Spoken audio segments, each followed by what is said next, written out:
आयुष्य खूप सुंदर आहे आणि ते जगण्याची मजा वेगळी आहे. एक पाब्लो नेरुदाची खूप छान कविता आहे, जगावं कसं त्याच्या विरुद्ध आहे की तुम्ही मरू नका म्हणून काय. If you are dying slowly, you are dying slowly if you do not read, if you do not travel, if you do not listen to the sounds of life, if you do not appreciate yourself. तुम्ही हळूहळू मरता ज्यावेळेला तुम्ही वाचत नाही, तुम्ही प्रवास करत नाही, तुम्ही जीवनाचं संगीत ऐकत नाही, तुम्ही स्वतःला अप्रिशिएट करत नाहीये, तुम्ही इतरांना आपल्याला मदत करू देऊ इच्छित नाहीये, त्यावेळेला हळूहळू मरत असता. If you do not change your habits, if you walk on the same day every day, you don't wear different colours, if you don't talk to the people whom you don't know, तुम्ही सवय तुमच्या बदलत नाहीये positive अर्थानं, तुम्ही तुमच्या त्याच रस्त्यावरनं चालता, तुम्ही वेगळे रंग परिधान करत नाहीये, तुम्ही अनोळख्या माणसांशी ओळख काढून बोलत नाहीये, आणि सगळ्यात महत्वाचं, you are dying slowly if you avoid passions and those turbulent emotions which make your eyes glisten and heart beats fast. तुम्ही हळूहळू मरता ज्यावेळेला ते पॅशन्स आहेत त्यांना अवॉइड करता, त्यातनं निर्माण होणारे जे ग्लिटर, तुमच्या डोळ्यातली चमक आणि तुमच्या हृदयाची धडकन तेज होते चांगल्या अर्थानं, त्या गोष्टीच्या वेळेला अवॉइड करता, रिस्क घेत नाहीये, स्वप्नांच्या मागे धावत नाहीये, त्यावेळेला तुम्ही हळूहळू मरता. तर मला सर्व्हिसमध्ये यायचं आहे, तर ते का? मी परत परत सांगतो की समथिंग, हे सेवा आहे ना, most important word in the world. Word जो 3 जगातली सगळ्यात सुंदर क्रियापद आहे, to love, to help and to serve. प्रेम करणं, मदत करणं आणि सेवा करणं, यातलं सेवा हे मिशन आहे.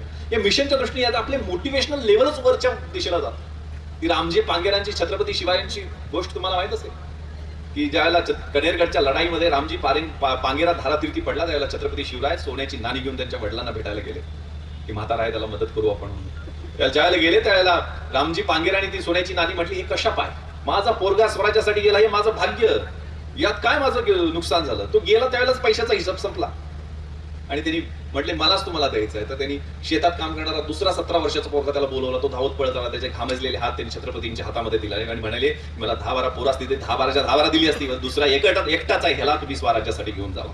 ही जी कमिटमेंट आहे ही खूप महत्वाची आहे. कशासाठी सर्व्हिसमध्ये यायचं, मिशन घेऊन, एकातनं दुसरा, दुसऱ्यातनं तिसरा. मी नाही शिकलो, माझा मुलगा शिकेल, माझा मुलगा नाही शिकला तर माझा पुतण्या शिकेल, एखादा शेजारचा मुलगा शिकेल, एखादा गरीब घरातला मुलगा शिकेल, उद्या तो डॉक्टर बाबासाहेब आंबेडकर होईल, काय माहिती. मदत करण्याच्या माध्यमातून ही चळवळ सुरू करणं. छत्रपती शाहू महाराजांनी डॉक्टर बाबासाहेब आंबेडकरांना त्यावेळेला मदत केली, त्यातनं ते पुढे गेले. सयाजीराव गायकवाड यांनी मदत केली. ही मदत जी आहे ती पोहोचणार आहे आणि खऱ्या अर्थानं गरिबांपर्यंत पोहोचणार आहे. पण तुमचा प्लॅन करा, अभ्यासमध्ये काय करायचं आणि काय करायचं नाही, हे दोन्ही गोष्टी खूप महत्वाच्या असतात. तर ए एल बाशमचं आम्ही पुस्तक वाचायचं, त्यातले फक्त society, everyday life and religion 3 chapter, Ashok and the decline of Mauryas, यातले फक्त एडिक्ट्स वाचायचे. हे ठराविक ठरलेलं, समीक्षा करायची किंवा व्याकरण करायचं, हे तुम्हाला अभ्यासात कधी कळेल, त्यावेळेला तुम्ही ग्रुप ऍक्टिव्हिटी करा. आणि प्लॅनिंग म्हणजे मी सर 26/11ला आपल्याला माहितच आहे, आपल्याशी मी अनेकदा या गोष्टी शेअर केलेल्या आहेत. पण त्याच्या अगोदरचं नियोजन होतं. मी तिथं, मला बऱ्याच, माझी पत्नी सुद्धा विचारते की तू एक पिस्टल घेऊन AK-47 धाऱ्यांशी लढण्यासाठी गेलास, तुझं काय बरं वाईट झालं असतं, आमचं काय झालं असतं. माझ्याबरोबर आलेला राहुल शिंदे शहीद झाला सर त्या रात्री.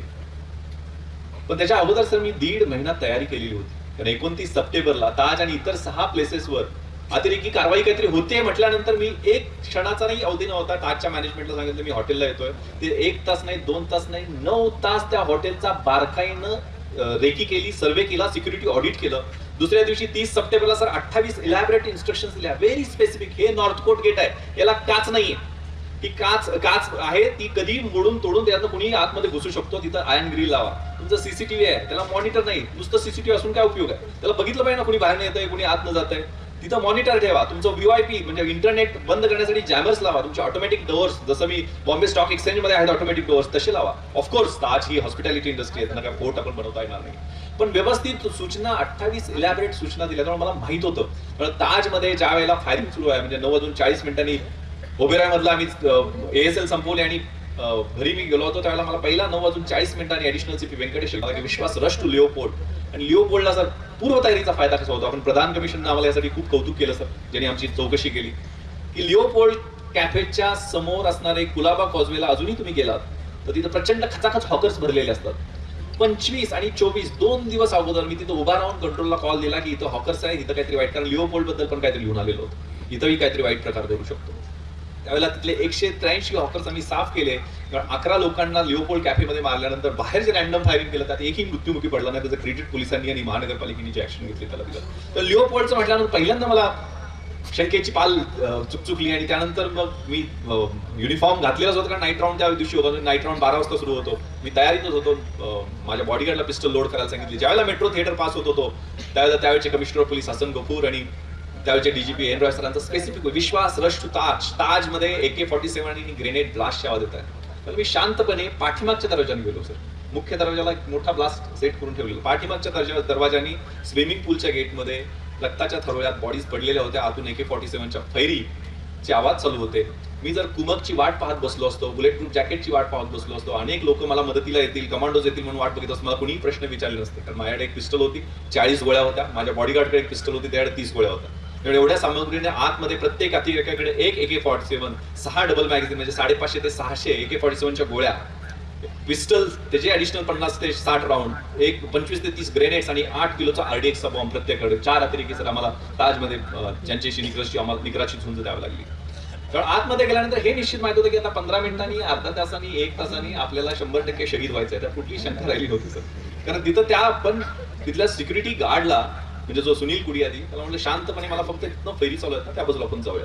सेकंड फ्लोअरवरती 2 मुली रक्ताच्या थरोळ्यात, 2 सिक्युरिटी गार्ड होते बरोबर, त्यांना पण त्या मुलींच्या बरोबर पाठवून दिलं.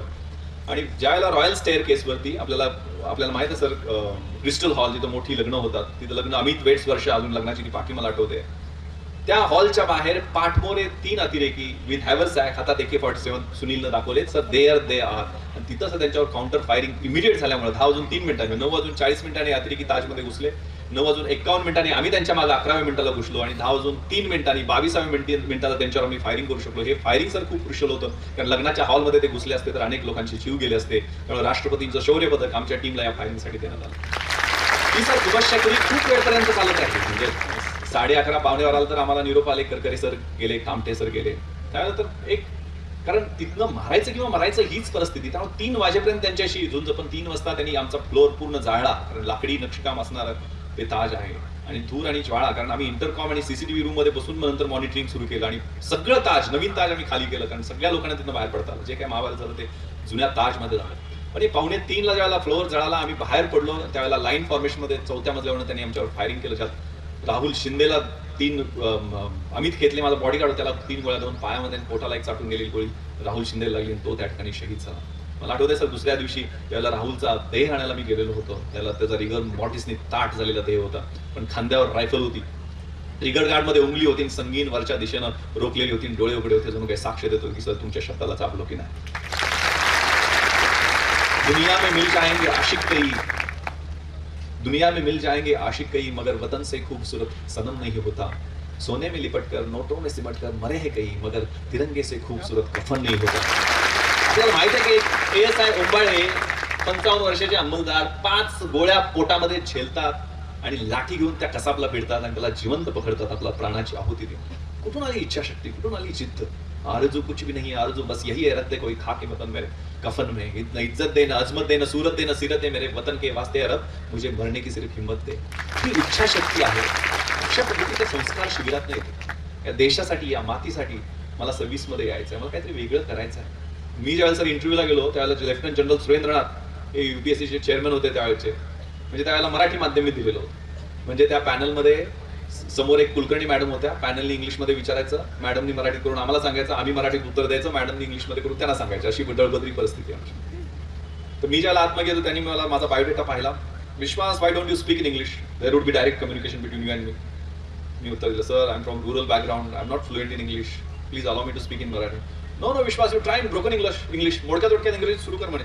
म्हटलं okay sir, I try my best. त्यांनी पहिला प्रश्न विचारला, Vishwas you have bin graduated in 1994, this 3 years what are you doing? 94 मध्ये ग्रॅज्युएट झालास, ते 3 वर्ष तू काय करतोयस? म्हटलं sir I have established one competitive study centre at my village which works for the upliftment of the rural youth as well as for disseminating rational and viable ideas in rural folks. You speak very good English, तुझं तर इंग्रजी चांगलं आहे. तेवढंच उत्तर मी पाठ करून ठेवलेलं होतं, गोकमपट्टी केलेली. कारण तो अपेक्षित प्रश्न होता ना, ग्रॅज्युएट झाल्यानंतर 3 वर्ष काय करतोय. त्याच्यापुढे माझं खरं इंग्रजी सुरू झालं. जे प्रश्न विचारायचे ना ते मी व्यवस्थितपणे त्यातनं सब प्रश्न कसे मिळतील, माझे एरियाज, स्ट्रॉंग एरियाज कुठले आहेत, त्याच्या दृष्टीनं तयारी करत राहिले. एक खूप छान आर्ट ऑफ वॉर नावाचं पुस्तक आहे. त्या पुस्तकात लिहिलेलं आहे की if you know your self and if you know your enemy you need not worry about the result of 100 battles. तुम्हाला स्वतःबद्दलची माहिती असेल आणि शत्रूबद्दलची माहिती असेल, माहिती म्हणजे कसं SWOT प्रिन्सिपल असतं ना, स्ट्रेंथ, विकनेसेस, ऑपॉर्च्युनिटीज आणि थ्रेट्स.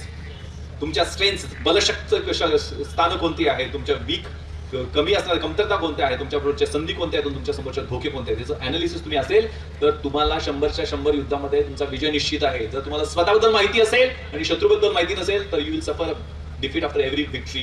तुम्ही एका विजयानंतर एक पराभव तुम्हाला पचवावा लागेल. आणि जर तुम्हाला स्वतःबद्दलही माहिती नसेल आणि शत्रूबद्दलही माहिती नसेल तर 100% तुम्ही प्रत्येक युद्धात सपाटून मार खाणार आहात. कारण हे अनालिसिस, मग हे कुठल्याही विषयातल्या चॅलेंजेसशी भिडताना या गोष्टी लक्षात ठेवायच्या. प्रॉपर विश्लेषण करायचं आहे की मला कशा पद्धतीने मार्गक्रमण करायचे, पुढच्या मूव्ज कशा असू शकतील, मला पुढचा कशा पद्धतीने खिंडीत गाठू शकेल आणि माझ्या मूव्ज, माझे रिफ्लेक्सेस हे मी त्या पद्धतीने बनवेल. माझं जर सीएम साहेबांना रिसीव्ह करायला गेलो, माझ्या गाडीचा ऍक्सिडेंट झाला, माझ्या गाडीचा चुरा झाला, म्हणजे कुणाल होते त्यावेळेला सीईओ, पण मला खर्चटलं सुद्धा नाही. कारण माझ्या हातातली जी हँडल होती, मी पाय होते ते मी रिफ्लेक्स, कारण माणूस गर्भगळीत करतो, संकट आलं की सोडून द्यायचं. 5 परमेश्वराचे हवाले, ठेविली आनंद दैसीची हवे, अजिबात नाही. रिफ्लेक्सेस, ते हँडल तुटून आली खातमध्ये, सर मी बाहेर आलो, युनिफॉर्म झटकला आणि मी परत सीएम साहेबांना जाऊन रिसीव्ह पण केलं. सांगण्याचा उद्देश की आपले रिफ्लेक्सेस आहेत ना, ते आमच्या प्रॅक्टिसमधनं, सवयींमधनं तयार होतात. त्यासाठी वेगवेगळ्या सवयी, 0 hours of internet, 0 hours of TV, entertainment कमी, 0 म्हणजे 0 नाहीये. 1 hour ऑफ एक्सरसाइज, रोज व्यायाम करायचा. शक्य असेल योगा करा, योगानं मानसिक शांतता मिळेल. योगा म्हणजे फक्त आसनं आणि प्राणायाम नसतो. योगा यम नियम, चांगल्या सवयीतनं यम आणि नियम, शुद्धी शरीराची शुद्धी, मनाची शुद्धी, चांगल्या सवयी या यम नियमात अपेक्षित आहेत. यम नियम, आसन, प्राणायाम, प्रत्याहार, ध्यान आणि समाधी असा अष्टांग योग आहे. योगात 12 सूर्यनमस्कार न चुकता करा. तुमचे पाठीचे आणि पोटाचे व्यायाम त्यात होतात, सगळे मणक्याचे व्यायाम होतात. त्यामुळे दिवसभर मान आखडत नाही, पाठ दुखत नाही. ओम राम ह्रीम रूम रॅम रोम रा मित्र रवी सूर्य भानू खगभूषण हिरण्यगर्भ मरीच आदित्य सवितृ अर्क भास्कर प्यो नमो नमः. सूर्याची 12 नावं घ्या आणि सूर्यासारखे पेटा, सूर्यात रक्तात अगणित सूर्य तयार करा आणि योगाच्या माध्यमातून स्वतःवरती क्षमता तयार करा. शेषबेभ्येन विद्यानाम यौवने विषयशीना वार्धक्ये मुनिवृत्तीनाम योगतांते तनुत्तजाम, असं म्हटलं जातं की लहान या वयात तुम्हाला अभ्यासच करायचा आहे. जेव्हा लग्न होईल त्यावेळेला विषयांचा भोग घ्यायचा आहे, म्हातारपणी वार्धक्य मुनिवृत्तीकडे जायचं आहे, योगाच्या माध्यमातून करूचा त्याग करायचा शरीराचा. आपल्या संस्कृतीतल्या गोष्टी आहेत. त्यामुळे ह्या सवयी या माध्यमातून 1 तास व्यायाम कंपल्सरी ठेवायचा. काही तुम्ही कुठलाही व्यायाम करा, पण 1 तास त्या माध्यमातून वॉकला जा, कमीत कमी त्या गोष्टी करा. 2 एक चांगल्या ब्लॅक टी, आपण जे मी आता इथं 3 ठिकाणी चहा पेलो, सगळा दुधाचा चहा देईल, त्यानुसार ऍसिडिटी वाढते. मग 3 कटिंग मारत संध्याकाळपर्यंत डोकं दुखायला सुरुवात होते. ब्लॅक टी, हलका चहा फ्रेश होण्यासाठी घ्या. 3 लिटर्स ऑफ वॉटर, पाण्याचा इंटेक करा. कारण इकडं गरमी एवढी आहे, आता इथं थंडी आहे पण गरमी आहे, उद्योगाचं शहर आहे, इंडस्ट्रीचं आहे, त्यामुळे टेम्परेचर निश्चितपणे. पण पाण्याचा इंटेक तुमचा regular. Short mental breaks, 4 mental breaks. माझ्या आयुष्यात मी 3 किंवा 4 मेंटल ब्रेक्स, 4 तासाचे स्लॉट मी अभ्यासाचे करायचे पीक पिरियडमध्ये, ज्यावेळेला UPSCची तयारी करतो. तुम्ही म्हणाल एवढा 12 तास अभ्यास कसा करायचा, पण 3-4 सकाळचे पहाटेचे माझे 3:30-4ला सुरू होणारा स्लॉट, दुपारचा आहे का संध्याकाळचा आहे. या स्लॉट्स मध्ये पहिल्या 1 तासात आपण वरती ग्राफ जातो, पहिला, दुसरा आणि तिसरा स्टेबल राहतो, 4थ्या तासाला आपण खाली येत असतो. त्यामुळे तुमचं कॉन्सन्ट्रेशन असते ते त्याचप्रमाणे येतं. त्यानंतर कन्स्ट्रक्टिव्ह ब्रेक घ्यायचा. आपले ज्यावेळेला आपण जास्त फ्रेश असतो, अलर्ट असतो, त्यावेळेला अवघड विषय घ्यायचा, जो त्यावेळेला समजायला सोपा पडेल. ज्यावेळेला आपण रिलॅक्स आहे त्यावेळेला इंटरेस्टिंग, आपल्याला जो मजेचा वाटतो तो विषय घ्यायचा. हे सगळं नियोजन पाहिजे. उत्तरं कशी लिहायचं याचं माझं खूप प्लॅनिंग असायचं. 5 उत्तरं 60-60 मार्काची आमच्या वेळेला लिहायला लागायची UPSCची. यांच्या वेळेला बदल असेल तो पॅटर्न. 60 मार्काची 5 उत्तरं लिहिताना म्हणजे 300 मार्कांचा प्रश्न असायचा. तर पहिल्या प्रश्नाची पहिलं मी उत्तर असणार तो 40 मिनिटं मी लिहायचो, दुसरं 35 मिनिटं, तिसरं 30 मिनिटं, चौथं कारण पहिल्या प्रश्नाचं माझं इम्प्रेशन जर चांगलं पडलं, चांगले मार्क्स मिळाले, उलट्या कोपडीचा टीचर असेल तर उलटं तपासेल, असं काही कोणाला येत नाही जनरली, तर पहिलं माझं इम्प्रेशन कसं राहील याचं नियोजन व्यवस्थितपणे असायचं. त्यामुळं हे स्वतःच्या स्ट्रेंथ्स आणि विकनेसेस. त्यामुळे शेवटचा प्रश्न मला लेफ्टनंट जनरल सुरेंद्र रावतनी खूप इंटरेस्टिंग विचारला होता की विश्वास इस दुनिया में क्यों आए, इस दुनिया में आने का तुम्हारा मकसद क्या है. मी क्षणभर विचार केला काय उत्तर द्यावं. मी तर स्वतःहून आलेलो नाही, माझे आई वडील घेऊन आलेले आहेत, देवाच्या आशीर्वादानं आलेलं. पण मला लक्षात आलं की त्यांना माझ्या आयुष्याचा पर्पज विचारायचा, मला रोग विचारायचा. आणि मी त्यांना उत्तर दिलं की सर एक कविता आहे जी मला नेहमी मोटिवेट करते, ती कविता कदाचित माझ्या आयुष्याचं उद्दिष्ट असू शकेल, ती मी म्हणून दाखवू का. त्यांनी मला परवानगी दिली. ती कविता मी म्हटली. ला मंचची, युद्धातल्या सैनिकाची ती कविता आहे.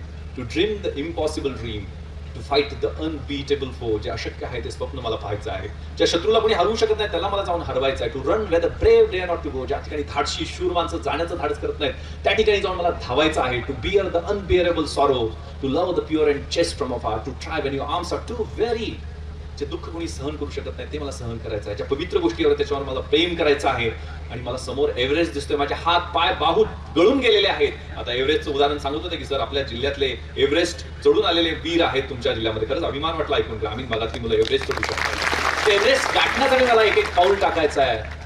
To reach that unreachable star. This is my quest to follow that star, no matter how hopeless, no matter how far, to fight for the right without questions, without pause, to be willing to march into the hell for heavenly cause.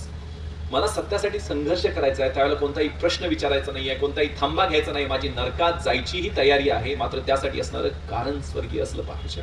That cause is very important. मी आज काम करतो. मी sir चाकणला परवा एक मोठी आंदोलन झालं ज्यात 30-35 बसेस जाळ्या आणि पोलीस स्टेशनवर हल्ला झाला, 3 गाड्या जाळल्या, आमच्या इन्स्पेक्टरचे हातपाय फ्रॅक्चर झाले, आमच्या डीवायएसपीचा पाय फ्रॅक्चर झाला, आमचा कॉन्स्टेबल एक आयसीयू मध्ये अजूनही आहे, एवढं सिरियसली त्याला इंजोर्ड करण्यात आलं. 30-40 कॉन्स्टेबल जखमी झाले. आणि अशा परिस्थितीत मी योगायोगानं पुण्यात होतो. पुणे ग्रामीण माझ्याकडे येतं आणि मी पोहोचलो 15 मिनिटात. एसपी फक्त 2 दिवसापूर्वी चार्ज घेतलेला होता आणि माझ्यावर 20 कर्मचारी होते. माझ्या लक्षात आलं की 20 कर्मचाऱ्यांना मी 10,000च्या मॉबमध्ये घेऊन जाणं हे उचित नाहीये. मी एक फ्रॅक्शन मध्ये घेतला की मी या लोकांसाठी, या माझी लोक आहेत, ती माझ्या ज्युरिडिक्शन मधले माझे सर्वसामान्य लोक आहेत, मला का करतायत आंदोलन ते तर कळू दे, किंवा का हातात दगड आणि तलवारीन काठ्या घेतलेल्या आहेत. मी हेल्मेट काढले, एका सर्वसामान्य स्कूटी माणसाला थांबवलं, त्याच्या स्कूटीवर बसलून त्या मॉब मध्ये गेलो. त्या मॉब मधली भाषा बदलली सर. ती मुलं तिथंच त्यांनी ते आंदोलन सोडलं, खाली बसले. ते त्यातल्या काही मुलांनी माझ्या पाया पण पडले आणि 5 मिनिटं मी त्यांच्याशी बोलल्यानंतर तिथनं डिस्पर्स झाले. नंतरच्या ऍक्शन्स आम्ही घ्यायच्या त्या घेतल्या. सांगण्याचा उद्देश की कम्युनिकेशन, तुमचं संवाद हा खूप महत्वाचा आहे. आणि हे डायलेमाज येतात. म्हणजे खाकीची एक खूप छान कविता आहे सर, एक IPS ऑफिसरने लिहिलेली आहे. दिन हूँ रात हूँ सांझ वाली बाती हूँ मैं खाकी हूँ, होली में रमजान में आंधी में तूफान में देश के सम्मान में अड़िग कर्तव्यों की अविचल परिपाटी हूँ मैं खाकी हूँ, तैयार हूँ हमेशा ही तेज धूप और बारिश को हंसकर सहने को, सारे त्योहार भीड़ के साथ मनाने को, कभी पत्थर और कभी गोली भी खाने को, मैं बनी दूजी माटी हूँ मैं खाकी हूँ, विघ्न विकट सहकर भी सुशोभित सचित भाती हूँ, मुस्कुराती हूँ इटलाती हूँ, वर्दी में गौरव पाती हूँ मैं खाकी हूँ, दम में प्रकाश हूँ अंधेरे में प्रकाश हूँ, कठिन वक्त में आस हूँ, हर वक्त तुम्हारे पास हूँ, बुलाओ तो दौड़ी आती हूँ मैं खाकी हूँ, भूख और थकान की बात ही क्या, भूख और थकान की बात ही क्या, कभी आहट हूँ कभी चोटिल हूँ और कभी तिरंगे में लिपटी रोती सिसकती छाती हूँ मैं खाकी हूँ. त्या परिस्थितीमध्ये काम करावं लागतं. तोपर्यंत जोपर्यंत असे तरुण चांगल्या ऊर्जेच्या कार्यक्रमातून आपल्याला समोर येतील, यांच्या डोक्यात कधी, कारण आताच मला एक नेते म्हटले की कुणी हातामध्ये डॉक्टर बाबासाहेब आंबेडकरांनी कधी दगड घेतलेला किंवा हातात काठी घेतली किंवा तलवार घेतलेली दिसत नाहीये. त्यांच्या हातात पेन आहे. शिका, शिक्षण हे महत्वाचं आहे. त्यातनं तुमची ऊर्जित अवस्था, त्यातनं ताकद वाढा, ती एम्पॉवरमेंट आहे. ज्यावेळेला स्वातंत्र्य मिळून 50 वर्ष झाली त्यावेळेला एक कविता लिहिली होती. तर मुली मोठ्या संख्येने आहेत माझ्या माझं नाव सरांनी सांगितलं विश्वास का लिहिलंय. मी सरांना सांगू इच्छितो की माझं विश्वास हे आईनं लिहिलेलं नाव. कारण ज्यावेळेला माझी मोठी बहीण जन्माला आली तिचं नाव सीमा ठेवण्यात आलं, कारण याच्या पुढे मुलगी नको, सीमा द एंड. आणि जर मग मी माझी आई बार्शीला, म्हणजे माझा आजोळ खूप लांब आहे, ज्यावेळेला मला पोटात घेऊन तिकडे गेली त्यावेळेला गावी प्लॅन झाला की बाबा दुसरं लग्न वडिलांचं करायचं, आजीनं ठरवलं, कारण मुलगा होण्याचे चान्सेस जास्त. त्यावेळेला मला माझ्या आईला कळवलं कोणीतरी की असं काहीतरी चाललं. मग ती धावत पळत मला पोटात घेऊन धावत पळत आली आणि आमच्या गावची ग्रामदेवता निनाईला तिनं आशीर्वाद मागितला की मला नांदण्याचा विश्वास दे, म्हणून माझं नाव तिनं विश्वास ठेवलं होतं. माझ्या मुलीला ज्यावेळेला मी डॉक्टर APJ अब्दुल कलाम सरांना भेटायला गेलो होतो त्यावेळेला मी तिला मोठं करण्याचं स्वप्न पाहतो. तिला आता सुद्धा मी सर म्हटलं माझे जेवढे सेव्हिंग आहे तुझ्या शिक्षणामध्ये जाऊ दे, तिला लंडन स्कूल ऑफ इकॉनॉमिक्सला जायचं निश्चित जा, तुझ्या पाठीशी मी खंबीरपणे उभा राहील. पण तिला ज्यावेळेला अब्दुल कलाम सरांना भेटायला गेलो, कारण कलाम सर म्हणजे सर ऊर्जा आहे. त्यांनी कुठेतरी लिहिलं होतं की when there is righteousness in the heart there is beauty in the character, when there is beauty in the character there is harmony at home, when there is harmony at home there is order in the nation, and when there is order in the nation there is peace in the world. किती चांगले विचार. की त्यांना ज्यावेळेला autograph जान्हवीने घेतला तर म्हणली, जान्हवीला विचारलं do you want to become IPS officer like your father. तिने उत्तर दिलं no no sir, I want to become doctor APJ Abdul Kalam. Sir परिस्थिती, मी कारण पुण्याला SP होतो 2007-08ला. मला आठवते सर, एक शिक्रापूर पोलीस स्टेशन आहे पुण्याजवळ, तिथे गेलो तर एक 40 वर्षाची महिला आपल्या 3 मुलींना घेऊन बसलेली होती आणि तोंडातनं भळाभळा रक्त तिच्या वाहत होतं. मी तिला विचारलं तर तिने सांगितलं की तिला सांगताच येत नव्हतं, दात पडले होते. 7-8 दात मला पुढे दाखवले तिनं. परत विचारलं, इन्स्पेक्टरनं सल्यूट केला. तिला लक्षात आलं हा कोणतरी मोठा साहेब आहे. मी सिव्हिल ड्रेसमध्ये होतो. त्यावेळेला तिची मोठी मुलगी होती ना 10 वर्षाची, ती म्हणाली की साहेब आम्हाला ना भाऊ होत नाही ना, म्हणून बाबांना आईच्या तोंडात वरवंटा घातला. वरवंट म्हणजे ते मसाला ठेचण्यासाठी असतं. मला राग आला, संताप आला. मी इन्स्पेक्शनला दिले, हॉस्पिटलला ठेवायचं सोडून तू इथं आणलंस, इमिडिएटली तक्रार घे. 307 अटेम्प्ट टू मर्डरचा गुन्हा दाखल कर, खुनाचा प्रयत्न, आणि अटक करून मला. तिला लक्षात आलं की तिच्या नवऱ्याला अटक करण्याची मी भाषा करते. तिने माझे पाय पकडले आणि विनवण्या करायला लागली. ओ दादा, मला काय त्याला अटक बिटक करायची नाही, तो फक्त दारू घेऊन येऊन मला मारतोय, भाऊजाईच्या सांगण्यावर मारतोय. आणखी ते मारणं माझं नांदणं सुखाचं लावणं. अशी परिस्थिती जर आज 72 वर्ष होत आहेत स्वातंत्र्य मिळून, ती 50 वर्ष ज्यावेळेला पूर्ण झाली ना, त्यावेळेला खूप सुंदर कुसुमाग्रजांनी कविता लिहिलेली होती. ती आज 72 वर्ष झाल्यानंतर तीच कविता सांगून मी माझ्या लांबलेल्या भाषणाला संपवतो. मी 50ची उमर गाठली, अभिवादन मज करू नका, मीच विनविते हात जोडून पाठ वाकडी धरू नका. सूर्यकुळाचा दिव्य बारसा, प्रिय पुत्रांनो तुम्हा मिळे, काळोखाचे करुण पूजन घुबडाचे व्रत धरू नका. वेतन खाऊन काम टाळणे हा देशाचा द्रोह असे, करतील दुसरे बघतील तिसरे असे सांगून सुटू नका. जनसेवेस्तव असे कची रीती टाकूंची गुहा नसे, मेजा खालून मेजा वरतून द्रव्य कुणाचे लुटू नका. प्रकाश पेरा अफुल्या भवती, दिवा दिव्याने पेटत असे, तिथे भ्रष्टता तिथे नष्टता, शंकच पोकळ फुंकू नका. तरुणाईचे बळ देशाचे जपा वाढवा तरुपरी, करमणुकीच्या गटार गांगा त्यात स्वतःला क्षाळू नका. गोरगरिबात छळू नका, पिंड फुकाचे गिळू नका, गुणी जनावर जळू नका. लाख लाख जण जळले मेले माझ्यासाठी, हे विसरू नका. नविते हात जोडून वाट वाकडी धरू नका. रचनात्मक आणि होकारात्मक असं मिशन सेवाचे हे पाऊल आहे, आणि त्यात एका मार्गावरून तुम्ही आता वाटचाल करणार आहात. सगळं बळ एकवटवा. तुम्हाला जे काही इन्फ्रास्ट्रक्चर तुम्हाला माहिती सांगितलं सरांनी की तिजोरीच्या साव्या तुमच्यासाठी खुल्या करून दिलेल्या आहेत, पण घोड्याला पाण्यापर्यंत आपण घेऊन जाऊ शकतो. त्याला पाणी प्यायचं की नाही ते घोड्याने ठरवायचं. तुम्ही तर वाघ आहात, तुम्ही काय करायचं तुम्ही ठरवा. आयुष्य कसं जगावं हे प्रतिकूल परिस्थितीतल्या युवकांना सांगण्याची गरज नाही. असे जगावे दुनियेमध्ये, आव्हानाचे लावून तर नजर रोखुनी नजरेमध्ये आयुष्याला द्यावे उत्तर. नको गुलामी नक्षत्रांची, भीती आंधळ्या ताऱ्यांची, आयुष्याला भिडतानाही चैन करावी स्वप्नांची. इच्छा दांडगी असे जयाची, मार्ग तयाला मिळती सत्तर. When there is a will, there is a way. कधी पाय जमिनीवरच्या हटून देऊ नका. पाय असावे जमिनीवरती आकाश कवित घेताना, हसू असावे ओठावरती काळीज काढून देताना. संकट असे मग सांगा ठणकावून, आता ये बेहतर. घाबरायचं नाही कुठल्याही परिस्थितीची, भीती ठेवायची नाही. भीती म्हणजे अनएक्सेप्टन्स ऑफ व्हॉट इज अनसर्टन. जे अस्थिर आहे ते न स्वीकारणं म्हणजे भीती. ते एकदा स्वीकारलं की त्याचं रूपांतर ऍडव्हेंचर मध्ये होत असतं, साहसामध्ये असतं. त्यामुळे साहसी बना, निर्भय बना, धाडशी बना आणि अभ्यास करा. वर्क लाईक हेल. अभ्यासाला कुठलाही ऑप्शन नाहीये. अभ्यासाला कुठलाही शॉर्टकट नाहीये. कष्टाला कुठलाही शॉर्टकट नाही.